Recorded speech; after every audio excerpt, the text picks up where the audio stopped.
السلام علیکم ورحمۃ اللہ وبرکاتہ۔ ناظرین و سامعین، آج 23 اکتوبر 2024 بدھ کا دن ہے۔ رات کے 9:30 بجنے والے ہیں۔ اس وقت کی تازہ ترین رپورٹیں سنیے گا۔ اس ویڈیو کے اندر آپ کو کئی رپورٹیں سنائی جائیں گی، بہت ہی اہم رپورٹیں ہیں۔ آپ سے درخواست ہے کہ ویڈیو کو مکمل دیکھیں اور اپنے تمام دوستوں احباب کے پاس اس ویڈیو کو شیئر فرمائیں اور اس چینل کو سبسکرائب ضرور کر لیجئے گا۔ چلیے پہلی رپورٹ شروع کرتے ہیں۔ مدارس میں دینی علوم کے ساتھ عصری تعلیم کے نظم پر بھی توجہ دیں ذمہ داران۔ دارالعلوم دیوبند میں کل ہند رابطہ مدارس اسلامیہ کی مرکزی مجلس عاملہ کا اہم اجلاس منعقد۔ مدارس کی نافعیت کو بڑھائیں اور دینی ماحول میں عصری تعلیم کے نظم کی فکر کریں، مولانا ارشد مدنی صاحب کا بڑا بیان۔ کل ہند رابطہ مدارس اسلامیہ دارالعلوم دیوبند کی مرکزی مجلس عاملہ کا اجلاس مقصد مدارس اسلامیہ کو فعال بنانے اور تعلیم و تربیت کے نظام کو مستحکم کرنے و مدارس کو درپیش مسائل باہمی مشورے سے حل کرنے کی غرض سے دارالعلوم دیوبند کے مہمان خانے میں اجلاس منعقد ہوا۔ اس موقع پر دارالعلوم دیوبند کے محتمم و شیخ الحدیث حضرت مولانا مفتی ابوالقاسم صاحب نعمانی نے رابطے کی مجلس عاملہ کے ارکان و نمائندگان سے صدارتی خطاب کرتے ہوئے کہا کہ ہم خدام مدارس کو تحفظ و استحکام مدارس، مکاتب کے قیام، باہمی ربط و اتحاد کو فروغ دینے میں اہم کردار ادا کرنا ہے۔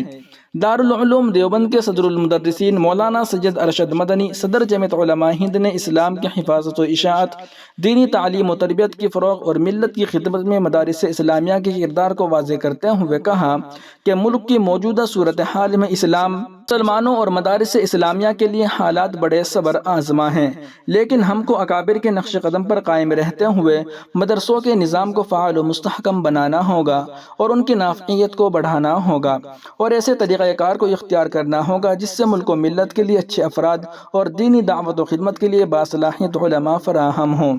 ہمیں عصری تقاضوں کے پیش نظر مدارس اسلامیہ کے دینی ماحول میں عصری تعلیم کے نظم کی بھی فکر کرنی ہوگی۔ واضح رہے کہ مجلس عاملہ رابطہ کے حالیہ اجلاس سے ایک روز قبل مہمان خانہ دارالعلوم دیوبند میں قومی تعلیمی پالیسی کمیٹی کے ارکان کی میٹنگ ہوئی، جس میں مدارس اسلامیہ اور مسلمانوں کے عصری تعلیمی اداروں میں حکومت ہند کی نئی قومی تعلیمی پالیسی کے مطابق عصری تعلیم کا جائزہ لیتے ہوئے کمیٹی کے ارکان نے اتفاق رائے سے مدارس اسلامیہ میں عربی درجات کی تعلیم سے قبل شعبہ ناظرہ، دینیات، فارسی اور حفظ کے درجات میں اصلی نصاب کی شمولیت سے متعلق خاکہ بھی مرتب کیا۔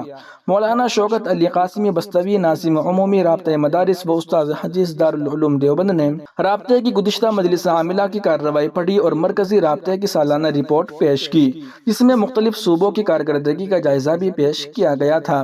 اجلاس میں مولانا نعمت اللہ صاحب اعظمی، مفتی محمد راشد صاحب اعظمی نائب محتمم دارالعلوم دیوبند، مولانا محمد نصیب صاحب بارہ بنکوی، مولانا حسین احمد صاحب ہریدواری، مولانا رحمت اللہ میر قاسمی، مولانا محمد عاقل صاحب گڑھی دولت، مولانا اشہد رشیدی، مولانا قاری شوکت علی ویٹ وغیرہ شریک رہے۔ اجلاس کا آغاز مولانا مفتی ابوالقاسم صاحب نعمانی کی زیر صدارت مہمان خانے میں صبح 9 بجے قاری عبدالرؤوف استاد تجوید و قرات دارالعلوم دیوبند کی تلاوت قرآن سے ہوا۔ نظامت کے فرائض ناظم عمومی رابطہ مولانا شوکت علی قاسمی بستوی نے انجام دیے۔ صدر اجلاس کی دعا پر نشست اول کا اختتام عمل میں آیا۔ وہیں دوسری جانب جمعیت علماء ہند صوبہ اتراکھنڈ ارباب مدارس سے دردمندانہ اپیل۔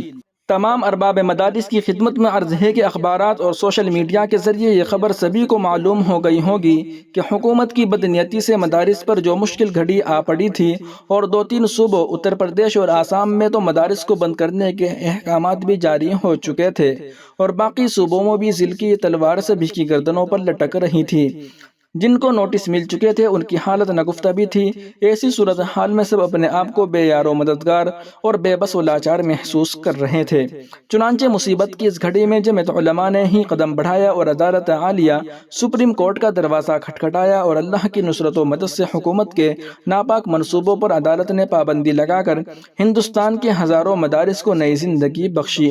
اللہ تعالیٰ صدر محترم حضرت مولانا سید ارشد مدنی صاحب کو صحت و عافیت اور جزائے خیر عطا فرمائے، جن کے عزم اور حوصلے سے اللہ نے یہ عظیم کامیابی عطا کی ہے۔ اس لیے خاص طور سے ارباب مدارس سے یہ درخواست ہے کہ ہم سب متحد ہو کر جمعیت علماء ہند نے جو 3 نومبر 2024 بروز اتوار دہلی میں صبح 10 بجے اندرا گاندھی اسٹیڈیم میں تحفظ آئین اور قومی یکجہتی کے عنوان سے پروگرام رکھا ہے، اس کو کامیاب بنانے اور جمعیت کی آواز کو مضبوط بنانے کے لیے اپنے اپنے مقام پر محنت کر کے زیادہ سے زیادہ تعداد میں شرکت فرمائے۔ یہ یاد رکھنا چاہیے کہ اگر ملک کا آئین اور دستور محفوظ ہے تو ہمارے مدارس، مساجد، خانقاہیں، قبرستان، مزارات، ہمارے مکانات اور دین و شریعت محفوظ ہیں، اور ملک کا دستور محفوظ نہ رہا تو کوئی چیز محفوظ نہیں رہے گی۔ اس کی مثال نوجوانوں کو ناجائز مقدمات میں پھنسا کر جیلوں میں ڈال دینا، گھروں پر بلڈوزر چلا دینا اور وقف کی جائیدادوں کو ہڑپ کرنے کی کوشش کرنا، مسلمانوں سے ان کی شہریت ختم کرنا، یکساں سول کوڈ جیسے قانون لانے کی ناپاک کوششیں ہیں۔ اگر ملک کا آئین اور دستور نہ رہا تو ملک میں انتشار انارکی پھیلے گی اور ظلم کے دروازے کھل جائیں گے۔ اس لیے آئین و دستور کی حفاظت کے لیے کوشش کرنا ہم سب کی ذمہ داری ہے، ورنہ کہیں ایسا نہ ہو لمحوں نے خطا کی تھی، صدیوں نے سزا پائی۔ اپیل کنندگان حضرت مولانا محمد حسین صاحب ہریدواری، استاذ حدیث دارالعلوم دیوبند و صدر جمعیت علماء صوبہ اتراکھنڈ، حضرت مولانا شرافت علی صاحب ناظم مدرسہ دارالعلوم اسدیہ ایکڑ خورد ہریدوار و ناظم عمومی جمعیت علماء صوبہ اتراکھنڈ۔ وہیں دوسری جانب استاذ الاساتذہ حضرت مولانا مفتی امین صاحب حفظہ اللہ، شیخ ثانی دارالعلوم دیوبند کافی دنوں سے اپنی بینائی کی کمزوری کی وجہ سے پریشان ہیں۔ عرصہ دراز سے یہ مسئلہ ان کو لاحق ہے۔ حضرت نے خلاف معمول بہت کم سبق پڑھایا اور سبق کے بعد حضرت نے طلباء سے مخاطب ہوتے ہوئے فرمایا کہ کچھ دنوں تک سبق موقوف رہے گا، میں علاج کی غرض سے ممبئی روانہ ہو رہا ہوں۔ حضرت نے تمام طلباء سے اپنے لیے اور اپنے چھوٹے فرزند کے لیے جو ان دنوں کافی بیمار ہیں دعاؤں کی درخواست کی ہے کہ اللہ تعالیٰ انہیں صحت کاملہ عطا فرمائے۔ بندہ ناتواں ایک ادنا شاگرد ہونے کی حیثیت سے دعا گو ہیں کہ باری تعالیٰ حضرت مفتی صاحب کو صحت کاملہ اور عاجل عطا فرمائے، ان کی بینائی کی تکلیف کو دور کرے، ان کے علاج کو کامیاب کرے اور ہمیں ہمیشہ ان کی صحبت و علم سے فیضیاب ہونے کی توفیق عطا فرمائے، آمین یا رب العالمین۔ وہیں دوسری جانب مسجد پر مندر کا دعویٰ، B J P M L A جوتے پہن کر اندر گھس گئے، ویڈیو وائرل۔ مقامی افراد کے مطابق بال مکن کے ساتھ کچھ اراضی مافیا بھی موجود تھے جن کی نظر وقف کی 14 بیگھہ قیمتی زمین پر ہے۔ پولیس نے جب موقع پر پہنچ کر صورتحال کا جائزہ لیا تو انہیں بھی مسجد کے کاغذات دکھائے گئے۔ راجستھان کے ہوا محل اسمبلی حلقے کے B J P M L A Bal Mukund Acharya نے ایک متنازع اقدام کرتے ہوئے اپنے حامیوں کے ساتھ جوتے پہنے ہوئے شیعہ امام باڑے مسجد میں داخل ہو کر مسجد پر مندر ہونے کا جھوٹا دعویٰ کیا، جس سے علاقے میں کشیدگی پھیل گئی۔ ویڈیو وائرل ہونے کے بعد یہ معاملہ پولیس تک پہنچ گیا اور مقامی لوگوں نے مسجد کے قانونی دستاویزات پولیس کو دکھائے، جس کے بعد بال مکن وہاں سے چپکے سے نکلنے میں کامیاب ہو گئے۔ واقعے کے دوران مسجد میں نماز کی تیاری ہو رہی تھی۔ جس وقت بال مکن مسجد میں داخل ہوئے ان کے سامنے پر نمازیوں میں شدید غصہ پیدا ہو گیا اور جب مسجد کے شیعہ وقف اراضی کے کاغذات دکھا گئے تو ان کا جھوٹا دعویٰ بے نقاب ہو گیا۔ لوگوں نے بتایا کہ بال مکن اکثر ایسی حرکتیں کرتے ہیں جہاں وہ کہیں بھی داخل ہو کر جھوٹی بنیادوں پر اراضی کو مندر یا کسی اور جگہ قرار دے کر قبضے کی کوشش کرتے ہیں۔ مقامی افراد کے مطابق بال مکن کے ساتھ کچھ اراضی مافیا بھی موجود تھے جن کی نظر وقف کی 14 بیگھہ قیمتی زمین پر ہے۔ پولیس نے جب موقع پر پہنچ کر صورتحال کا جائزہ لیا تو انہیں بھی مسجد کے کاغذات دکھائے گئے۔ امام باڑہ کی امام نے پولیس کو تحریری شکایت بھی درج کرائی جس میں ایم ایل اے کی بدتمیزی اور جوتے پہن کر مسجد میں داخل ہونے کی شکایت کی گئی ہے۔ شکایت میں یہ بھی بتایا گیا کہ خواتین کے ساتھ بدسلوکی کی گئی اور اس تمام صورتحال نے مقامی آبادی میں بے چینی پیدا کر دی ہے۔ ناظرین و سامعین، ان رپورٹوں کو آپ سن اور دیکھ رہے تھے محسن اسلام یوٹیوب چینل پر۔